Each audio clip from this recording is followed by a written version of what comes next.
There's no thrill like discovery.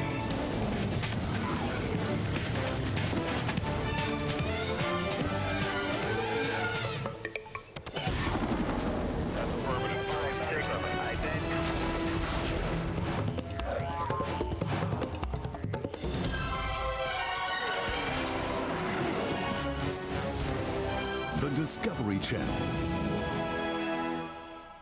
Explore your world.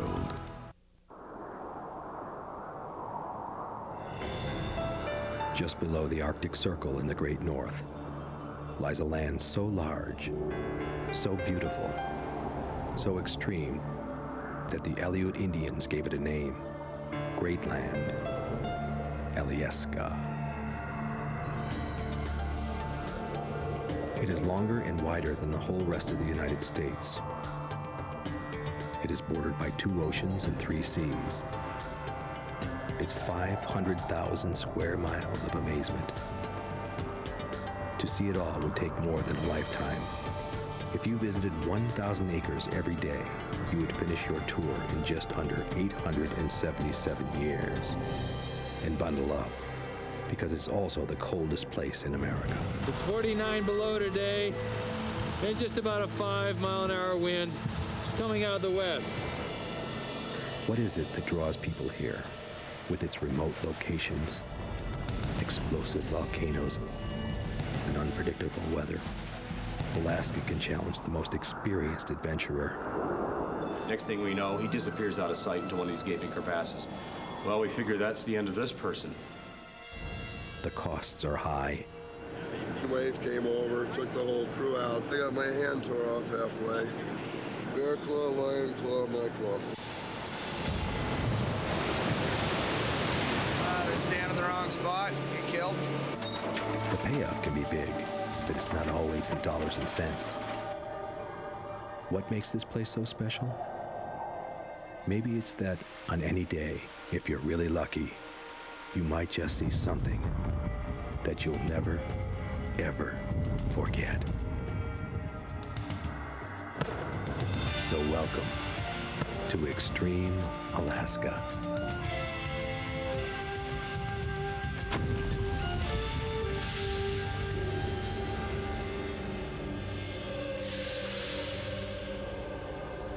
In a land known for its brutally cold temperatures, it might seem inconceivable that Alaska plays host to over 40 active volcanoes.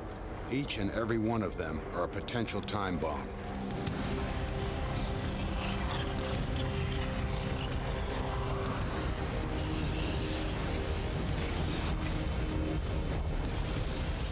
The Pacific Plate is colliding with the Alaskan continent. This constant grinding disturbs the mantle, the hot material that is inside the Earth. It causes molten lava to rise, pushes up through the Earth's crust, forming the Aleutian Islands. It is only fitting that this land, created from an evolutionary nightmare, harbors one of the most dangerous jobs in the world: crab fishing. Year after year, the results rarely change. One fisherman will die every week of the season, sent to icy graves by rogue waves and sinking ships. For the next 2 months, 8 men will leave Dutch Harbor and fish the waters north of the Aleutian chain in their fishing vessel, the Fierce Allegiance. They will ignore freezing temperatures, bruised bones, high winds, icy decks, hunger, cuts, fatigue, and painfully swollen joints, working in what many call the most dangerous job in the world. Signing on are Greenhorns Joe Johnson and Nathan Ellington. These young men will challenge the Bering Sea for the first time. My favorite part about fishing is probably the work, man.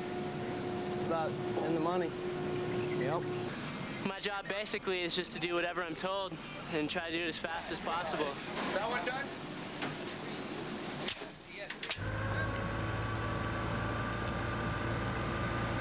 Before they leave port, all 250 crab pots will be checked, mended, and rigged. The goal for the Fierce Allegiance is to catch 1.1 million pounds of crab. A greenhorn or rookie can easily make $20,000 for this short season. Reason enough to put their life at risk. It's hard work, I'm intense, and I love the intensity, and the money's a good payday. I work half the year, I make more than most people make in a couple of years in half the year. Every minute is critical. With the season opener just 48 hours away, the crew must work around the clock.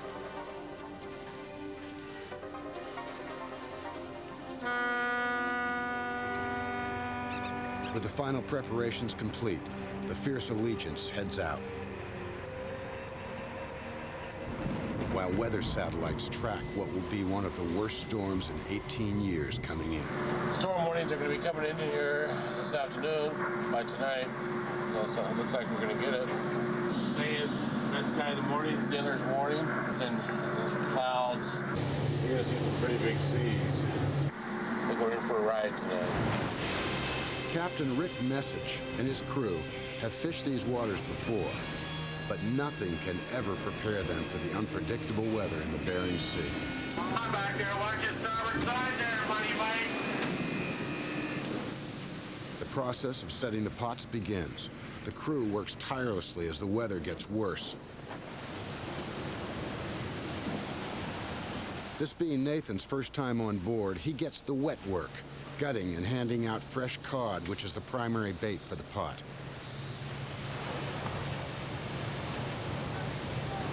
Not 2 days out to sea, the Coast Guard radios all boats to be on the lookout for a man overboard. Received the report of the man overboard from the fishing vessel West Point. Keep a sharp lookout for signs of distress. We got a rescue helicopter flying around right now looking for the man overboard. A monster 25-foot wave took a young fisherman overboard wearing only light rain gear. The shocking cold water will most likely kill him in less than 13 minutes. Water will go down, stay down. Hopefully they'll find the body. It's always nice to bring the body back home, but I would say 99% chance they will not. The body was never found.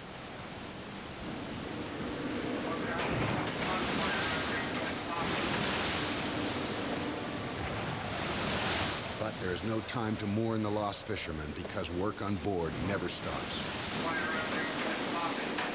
Lima 15, L15, take 2. The process is pretty simple. Chop frozen herring, grind it, fill the bait jugs, hang a 6-pound cod in the middle. You gotta be faster, you gotta be faster. You gotta be twice as fast. Man, you're going slow, Let's go, Nathan. You gotta go fast. Good job, Nathan. Good job, buddy. Close up the pot and send it to the bottom.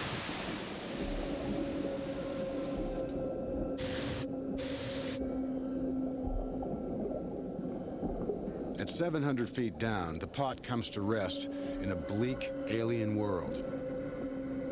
For the first time ever, a video camera captures Opelio crab as they are lured into the trap.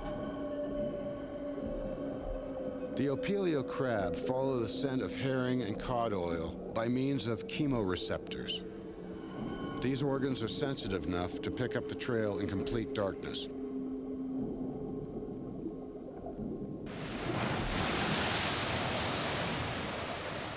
You guys shut the doors. I'll untie your buoy setups and I'll have them waiting for you. Tony LaRussa is the deck boss. It's his job to keep his men from getting injured any way he can. Joe, help him with the door. Help him with the door. Tim! Go for that hook! Go over there and hook up 3 quad! The boat returns about 18 hours later so the guys can haul in their catch. The expectations of the crew are high. The first pot of the season is winched to the surface.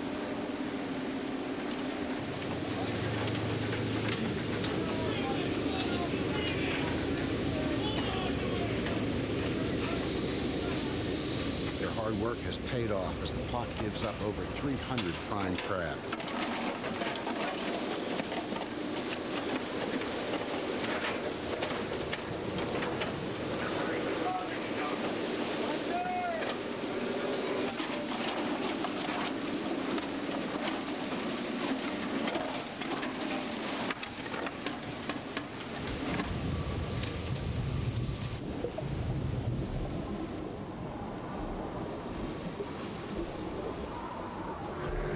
out of the east or northeast.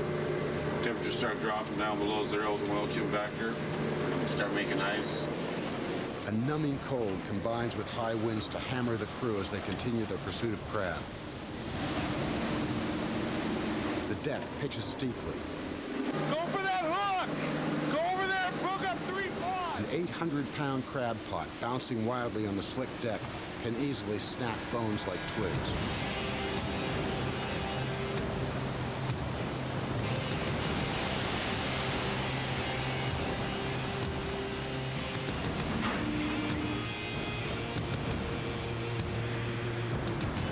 The work is raw and brutal, but with a quota of crab to fill, these men refuse to stop for anything.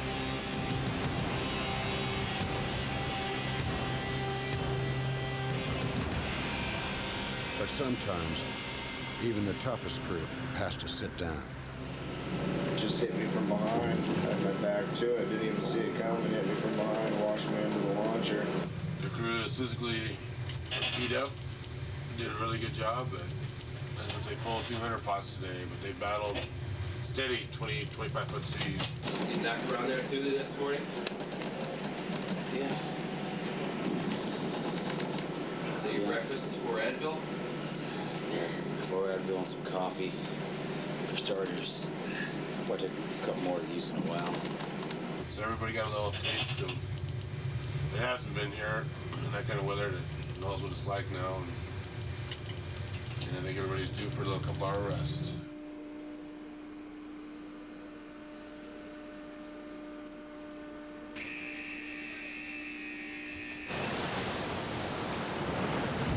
After a short break, the crew returns to work. Sounds good. Don't take your time. I hear you.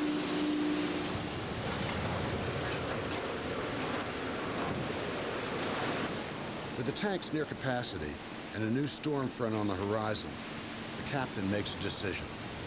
Okay, we're gonna set this gear, then we're gonna head for Dutch and offload there. Get back out here. Over the next 4 hours, all the remaining pots are baited and set.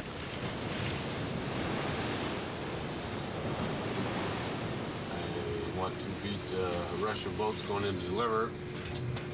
So we'll probably head in and try to get there first, get offloaded, get cleaned up, and head back out.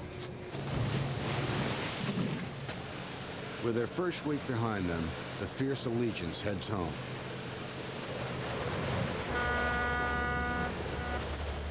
The crab is offloaded and weighed. The tanks gave up 270,000 pounds of live crab. At 90 cents a pound, their first trip was worth almost $250,000. They will turn around and head out in less than 24 hours and do it again and again and again.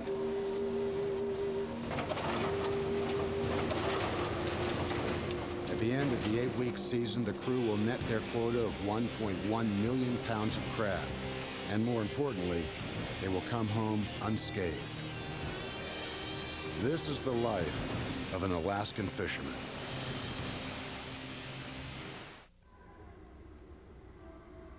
The summers in Alaska are short, but the days are long, with over 20 hours of daily sunlight covering the state.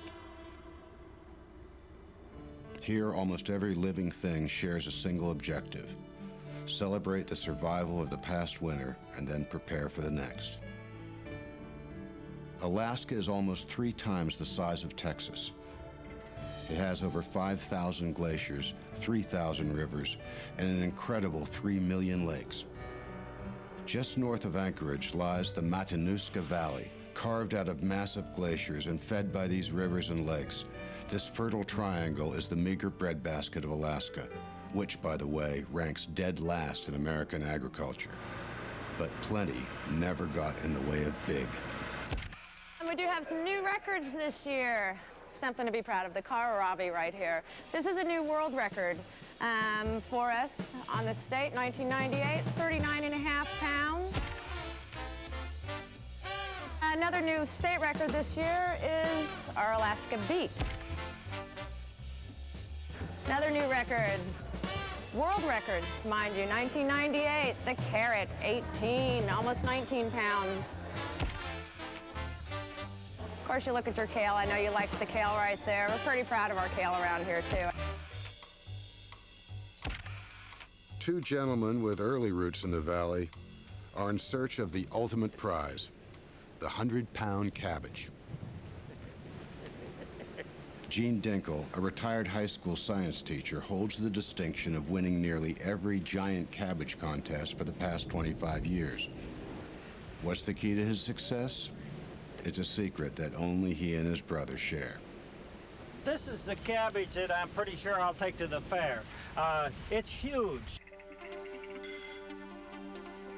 A lot of people are questioning, how do you get them to grow so big up here? One of the main reasons is that we have lots of daylight.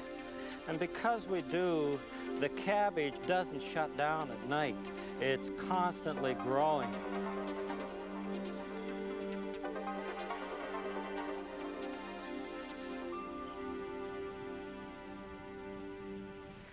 We are looking at some cabbages that kind of gone over the hill, I would say.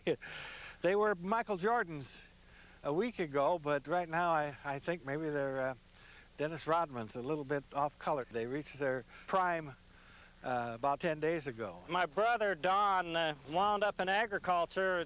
He's a horticulturist and worked for years for the University of Alaska Fairbanks as a research scientist. When I first started this, I asked for advice, and he gave me the advice on how to go about growing.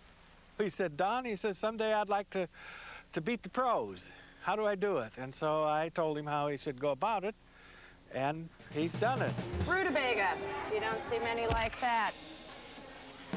Typical zucchini here in Alaska, that's about our size. Swiss chard right here. Alaska has a colorful history of farming and agricultural projects.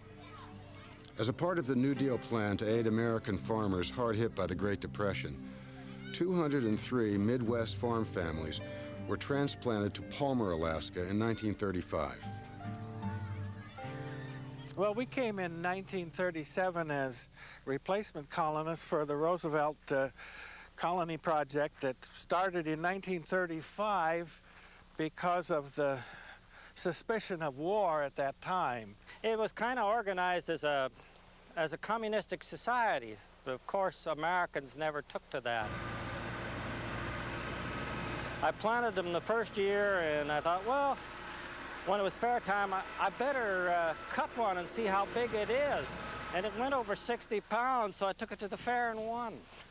It was one of those things where I just couldn't believe it. One of these years, somebody's going to come up with a good weight, and they're going to beat Gene. When asked the variety of cabbage seed, the Dinkles are less than forthcoming. That's a secret. That's the one secret that I won't divulge. Well, this I really don't want to tell you. That's for me to know and you to find out. This year I did something that I didn't tell my brother. I started a little earlier and grew them in big pots and then put them out. My brother might beat me. He has this particular variety, and they do look pretty good. And for some reason, his matured quicker than mine did. Cucumbers. Cantaloupes, we have to say we're pretty proud of. Cantaloupes are real hard to come by here. These are our giant vegetables. We only have one major predator, and that's the moose. And they can come in and destroy a garden of these cabbages. They just take a bite right out of the head, just like that. They'll take a bite out of it and go on to the next one. Take a bite right down the line and just destroy them all. One year, the moose came in before the fair and ate all my brother's cabbages. That's probably my only hope for beating him this year. I think that guy might have gone well over 90 pounds, the whole plant, and I was hoping that it would go 100. I measured it before, and it goes about 72 inches, about 6 foot across.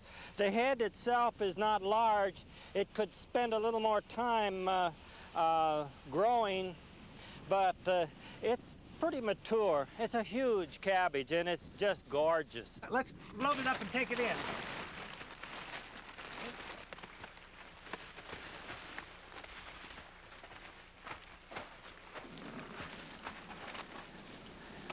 Here's a few messages for all you Alaskans who don't have a telephone. Bob and Lois Compton. Bill says he will be down to your place to pick up the RV next Sunday around 3 or so. Moses McMahon, next time you're in town, please call your mother. And Leroy Hansen. Doc Beers says he won't be back until Thursday. The bridge is out, and he wants to know if he could see you Friday. That's all for the trap line.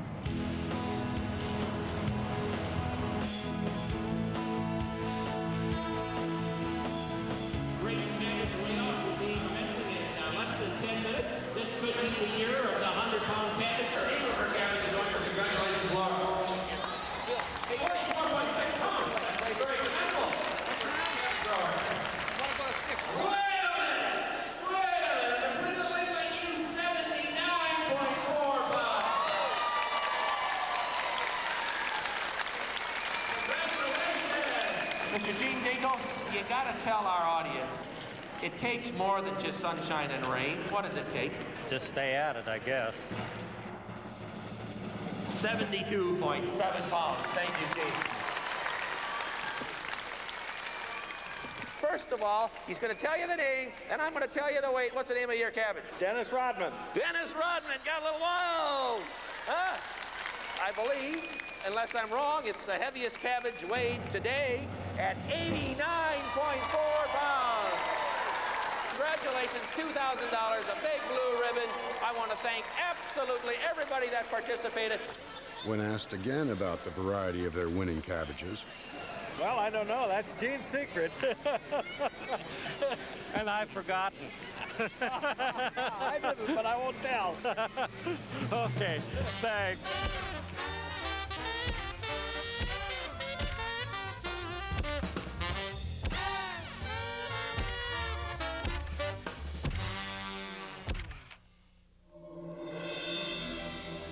in December, in the scrublands just north of Fairbanks, the sun shines an average of 3 hours and 42 minutes a day.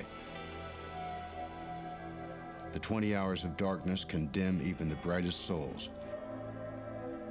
But Alaska has one thing that can lift the spirit: the Aurora Borealis, or Northern Lights.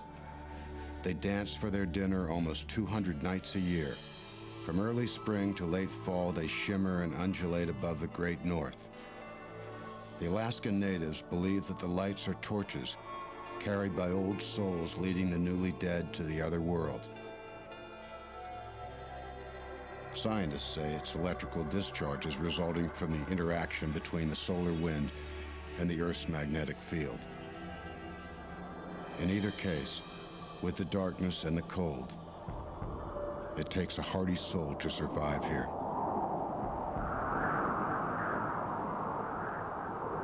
In the wildlife world, survival is difficult.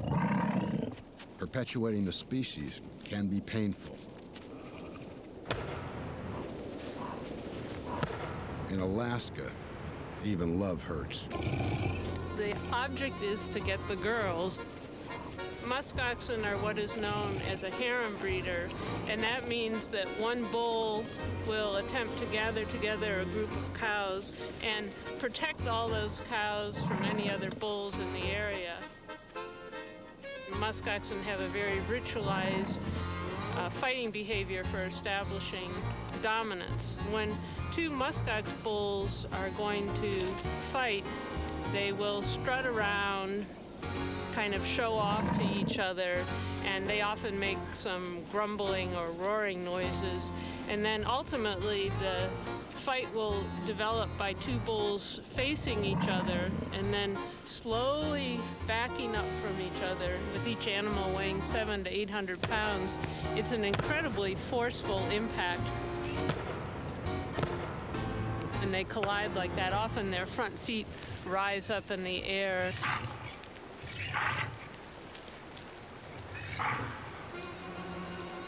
The shock of the blows sometimes seems to kind of confuse the muskoxen, because often after they've collided and crashed like that, they'll both stop and they'll kind of shake their heads for a few seconds, and then they'll back up and repeat the entire thing.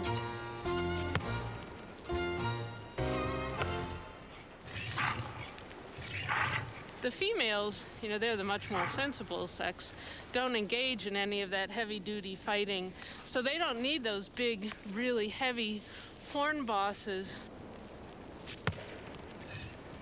Bulls have these extremely large horns on their forehead. The horns themselves are extremely massive, and the skull underneath is also quite thick. But when the bulls fight and they collide right on their foreheads like this on those horns, and these big horns act like kind of a crash helmet. They protect them from any serious injury.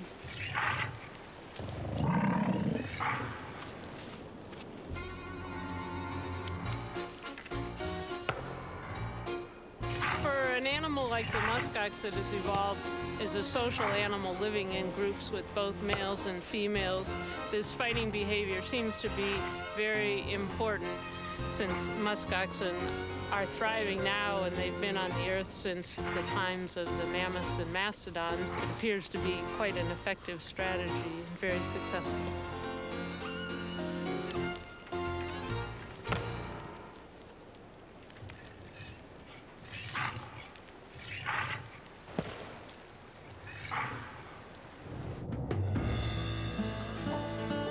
Alaska has more shoreline than the rest of the United States combined.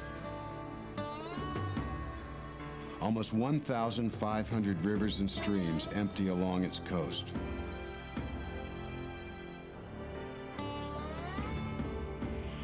Bristol Bay supports one of the richest fisheries in the world.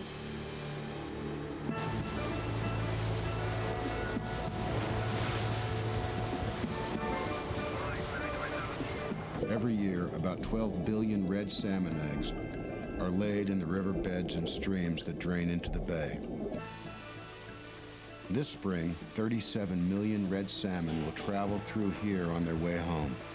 They will swim past hungry predators and fly fishermen, up dams and waterfalls. Only 12 million of those will actually make it back to their spawning beds, where they will spawn and then they will die. But to get there, they have to get through one more thing: the voracious nets of the commercial fishermen in Bristol Bay. Each year, the Fish and Wildlife Department allows a certain escapement quota of salmon to swim upstream in order to spawn. This year on the Naknek River, 1 million salmon must pass before the season opens. What we're doing here is, I'm counting 100, one.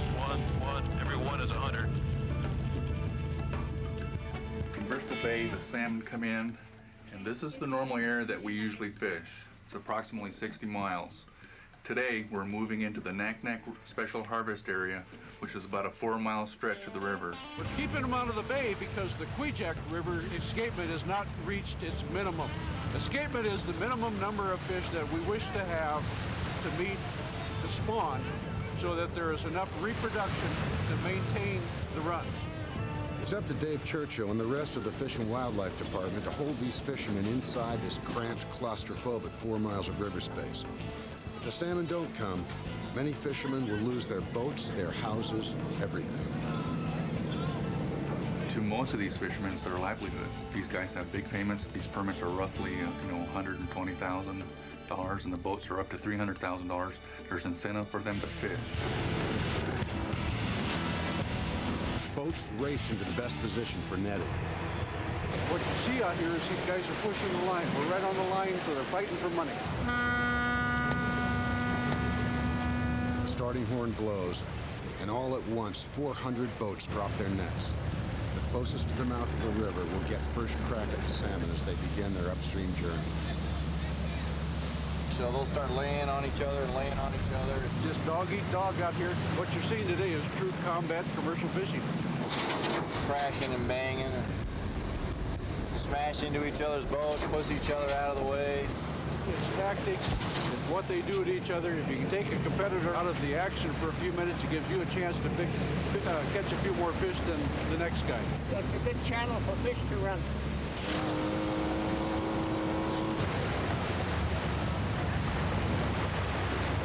Go ahead. The advantage of having a good crew that picks fast. As soon as you need to get the net out there ready. These red salmon traditionally will run quite close to shore, and if you watch these nets, you'll see these guys that are throwing almost on the beach. They'll start picking up fish right away within 15 to 20 feet up the shore. Just getting your net in front of the other guy. And so getting right on the line, which counts this year. Seems to be a little niche I found here that I don't have to get out there and battle it out with the stern pickers. Pretty hard to compete with some of those big boats there. Helping Indian.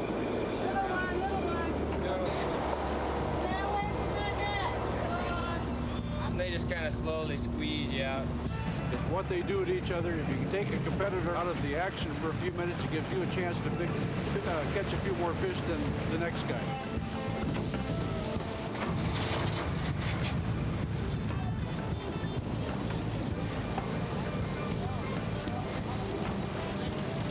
This is my first year doing it. I love it. 150 yards offshore my side.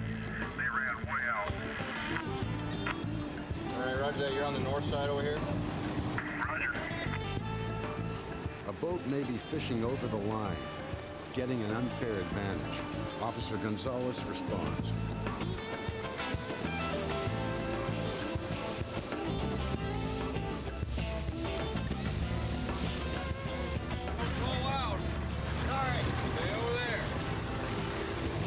Although this fisherman got away with just a warning, several years ago, skipper John Knutson wasn't as fortunate. Lost all my fish, $2,000 fine, lost all my nets, 2 years probation, 30 days in jail. And the only thing that they suspended was the 30 days in jail.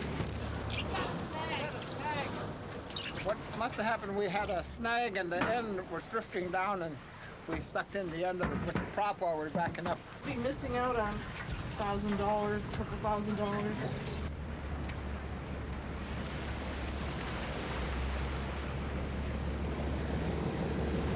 As his crew tosses the few salmon into the ship's holding tank, John heads to the tender.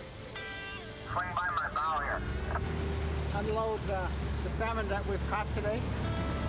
The day came to a close and the numbers were meager for the fishermen. So was the entire season. The salmon never came home in big numbers. Nobody knows exactly why, but they all know it was the worst season in commercial salmon fishing history. We did terrible, terrible.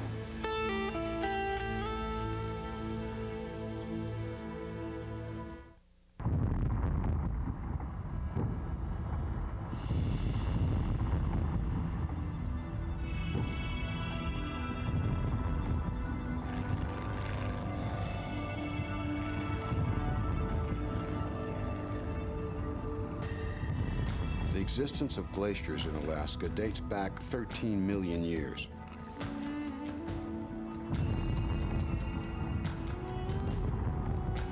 Frequent North Pacific storms furnish an almost constant supply of precipitation. As snow accumulates, pressure causes ice crystals to fuse, forming a river of glacial ice. Driven by gravity, temperature, and snowfall, glaciers flow downhill slowly, very slowly. Glaciers cover about 29,000 square miles of Alaska, enough to blanket almost the entire state of Maine. To many, glaciers offer an incredible once-in-a-lifetime adventure. I think the ice is wonderful. You can get out there with crampons, and you have to be real careful, and you have to be technically proficient. It's just a great play area. It's just a whole different kind of experience than you can get than just hiking a trail. And there is an element of risk. For a few, tempting fate by climbing alone on a glacier, is the ultimate thrill. When you're out there by yourself on a glacier, you're exposing yourself to a considerable level of risk. If you have a problem, there's nobody there to help you out.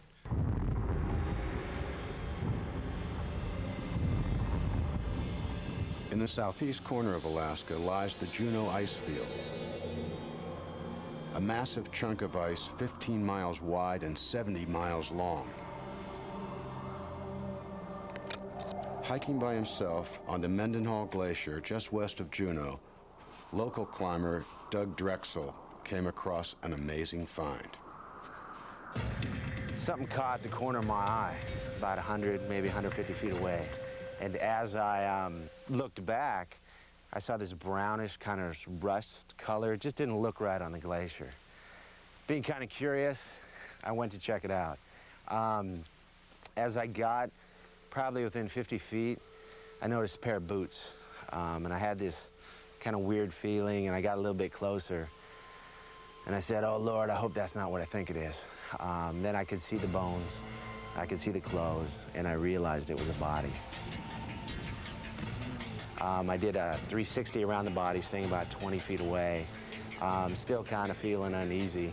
And after just a few minutes of kind of knowing where the body was and kind of taking my bearings, I decided I needed to get off. For myself, I was worried looking around that I might be the next victim here if I wasn't careful. Stunned by his find, he carefully made his way off the glacier as his mind raced.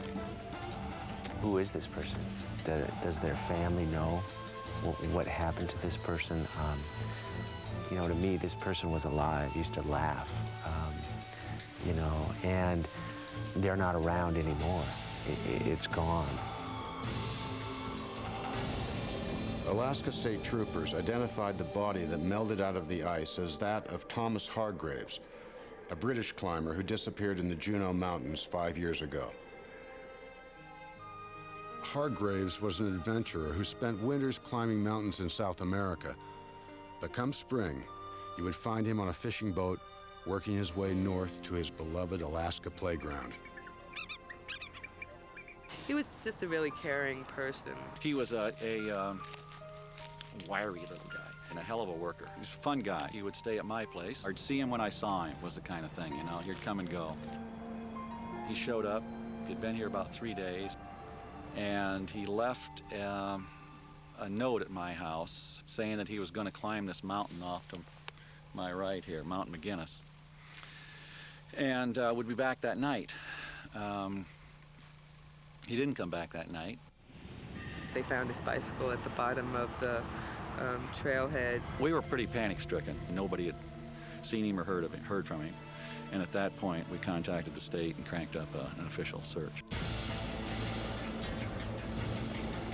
An intensive air and ground search was launched and went on for several weeks. Fall in a crevasse, either killed in the trauma of the fall or die down there from hypothermia or injuries. I mean, that's it. Friends and family tried to unravel the mystery of what happened to Tom.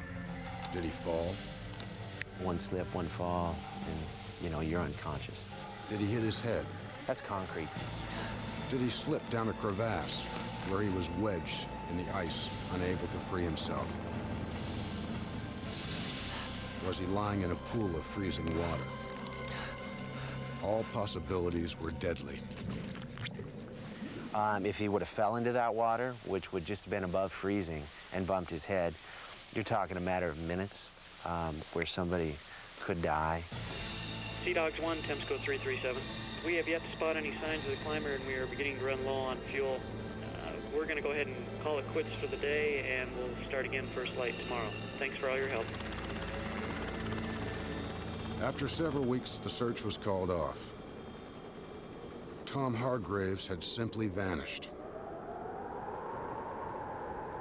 He was found 5 years later. Probably the most likely scenario is he fell into a crevasse, bumped his head, died of hypothermia fairly quickly. I probably shouldn't have been out there by myself. I think that just reaffirmed finding the body, that it could just take just that much. and then you're gone.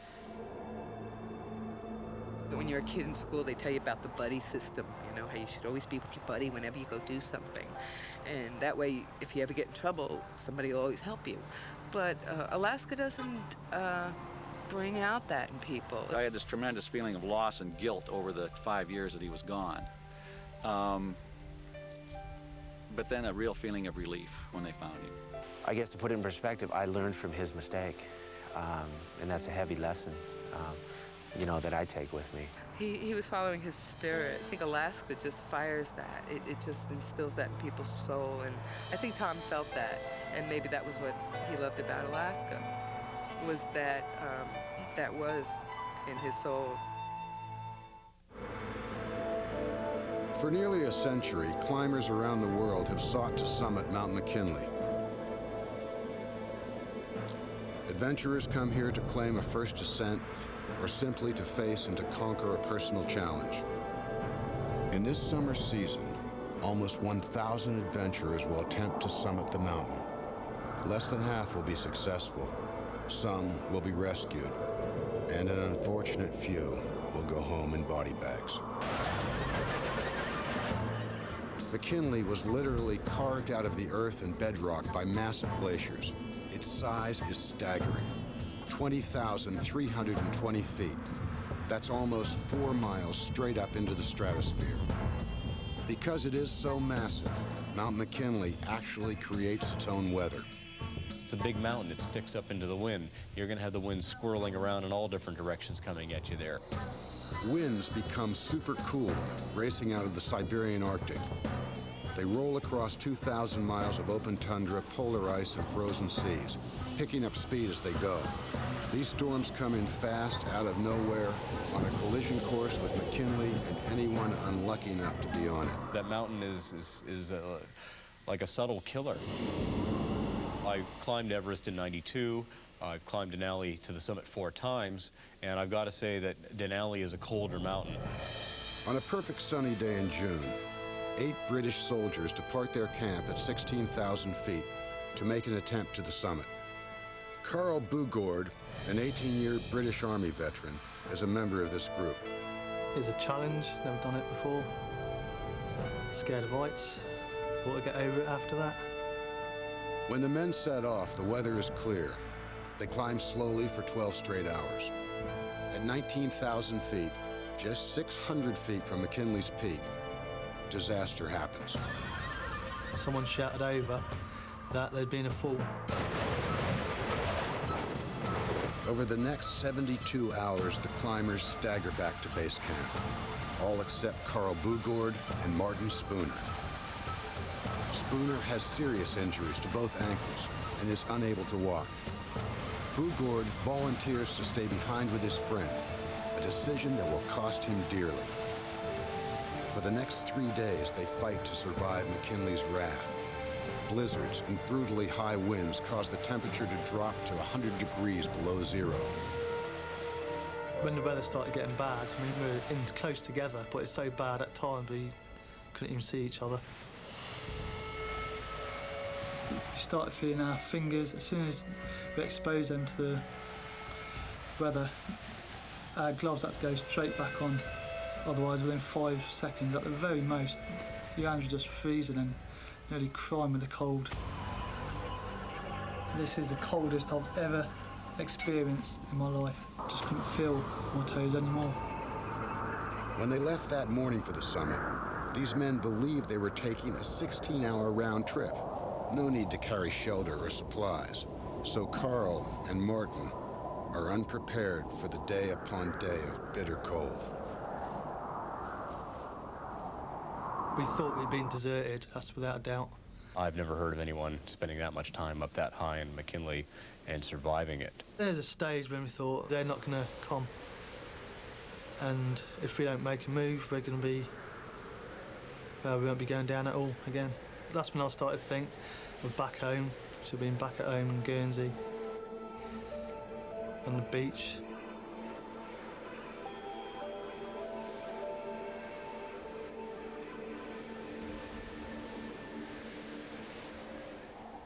It didn't look like I'd ever be doing that again on the 3rd day. Miraculously, Carl and Martin's new position will save their lives. All around us, I thought, well, if we don't get rescued after this, well, I think we've had it.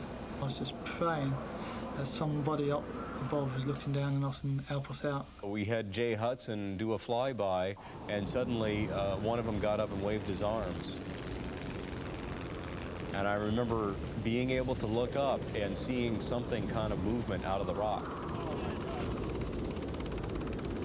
Drops a package down to us, which has got hot chocolate, a tent, sleeping bags, more warm clothes. And that was God's gift coming down to us. We had some hot chocolate and it gave us a radio. So we started talking to 14 base camp. But they want to know down here if you've had a roof over your head or not, over. Oh no. No cave. Okay. Right, so to let you know, listen, you need to have your crampons on so you don't get pulled along and slid along. Understand me, over? Understood, bastard. Yeah, get them on there. At 20 to 3 in the morning, they come up and they lift us off the 19,000-foot ledge. We hear Jim say, "I've got him." As he took us off the mountain, he just swung off the mountain side. And you could just look up and thinking, what were we doing up there in the first place? It's just like absolutely enormous it was. It's a soft landing, 5 minutes, and we're on the ground. We're amazed these guys have gotten off the mountain. We're ecstatic about it. So happy, unbelievable. It's like Christmas when you're 4-year-old. A rescue helicopter finally brought to an end the ordeal of the 2 British climbers stranded some 19,000 feet up a mountain for nearly 4 days in freezing conditions with no food. Considering the possibilities, these men are extremely lucky. Martin recovers with only minor ankle problems, but Carl's celebration is short. He is now in for the fight of his life, trying to save his damaged feet. I'd never seen frostbite before. I've heard of it, but I've never seen it. And when we were in the hospital, the doctor said he put my feet in a bowl of water. I think it's 100 degrees. The warmth was it. And he said it started to hurt when they start to thaw out. But they never started to hurt, so I thought that's fair enough. I'll be all right. But it was far from all right. The lack of sensation in Carl's toes meant the tissue was already dying. When I first saw him, it was halfway up my feet, actually black. And coming down towards the 3rd, 4th day, they had actually gone down to about a quarter of the way down my feet, so it had thawed out a bit. In the frigid climate of Alaska, frostbite is an all too common affliction. Without proper medical attention, frostbite can lead to disaster. In Carl's case, his exposure to such prolonged double-digit sub-zero temperatures made the onset of frostbite almost inevitable. It's after a few days that he said that they would have to be amputated.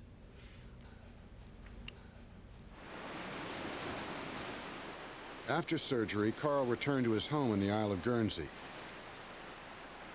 Don't miss toes as such. You just get these phantom pains where you think you've got toes, like they're trying to come out. It's a strange feeling. And the only thing I miss like is playing sport, like football. I'm not a religious person, but I said if I ever got up that mountain, when I got back to Guernsey, I would go to church on that first Sunday. I did. I haven't been since, but I did go that first time. Why? Why do they come? Because Alaska is a place that draws people. Dreamers and misfits, prophets and hermits alike. A siren's call, it beckons. A giant white dream like Ahab's whale. They come to seek their own private dreams and gain their personal fortune. They stay to test their skills in one of the last great frontiers on the planet.